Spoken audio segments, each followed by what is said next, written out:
All right. So I'm going to pause here. I like this comment from Exy Music. And I've seen a couple other comments as well that I want to get to. Not Thanks for being here, first of all. And then we'll jump back into the third way and round this out. But so this is a very common, Exy Music says here, God needs a cause. Uncaused cause is made up nonsensical phrase. We do have the power with language symbols to create non-existent things and principles. I'm not sure what you mean by that. Maybe you can expand upon it.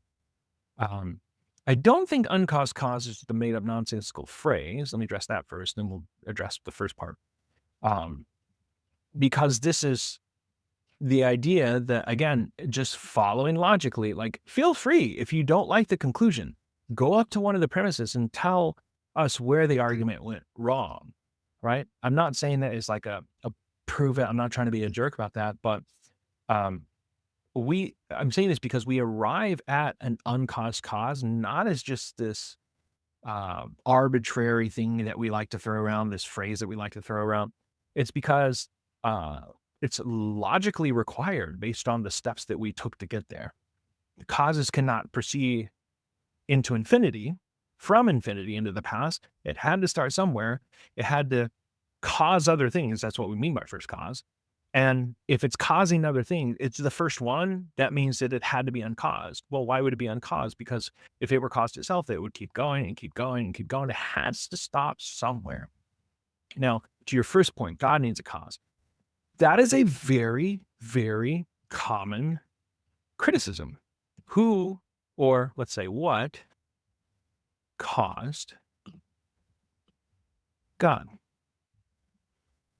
Now, I think it's an easy, immediate criticism, like the idea of like, oh yeah, but I think upon reflection, it's a very silly criticism.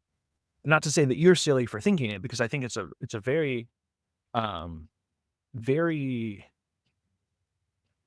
natural first reaction, let's say, right? Because if everything has cause, why wouldn't God? Well, if we're thinking back to this line of causation, if I had a dang whiteboard or something, I'm talking to my wife about maybe getting like an iPad with like Apple Pen, so I can just kind of stream that as well, being like just like in the classroom. But anyway, until then, we're just these hand movements, I suppose. Anyway, so we have this chain of causes, right? It's proceeding this way. Imagine this is the beginning, and this is what we're calling the FC, the first cause. Okay. This is the first cause. Now, the objection says that can't be God. Or sorry, no, that's not what the objection says. So first cause, in other words, God. God exists right here. The objection says, well, there had to be something that caused God. Okay, I'm fine with that. If you want to say that, there had to be something that caused the first cause. Well, in that case, though, to see how silly this is that then this thing would not be the first cause. It would be the first cause plus one. This thing over here would be the first cause. And I think theists would just be like, well, we identify God as whatever the first cause is. So if you want to say that this wasn't the first God, we don't agree that that's God, because God is going to be something that's all powerful.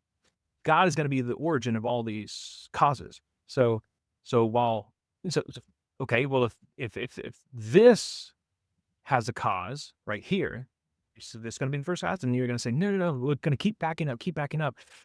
And the argument's going to start all over. You're eventually going to have to get a real first cause. You're going to eventually have to arrive at a real first cause, uncaused by nothing else. That's what the argument shows. Okay. And theists will just say, well, we don't care about this first cause plus 200. That's not what we're interested in. We're concerned about this one that we identify as the first cause. That's the one we mean by God. So just to say that, well, what caused God, that just misunderstands the argument, actually.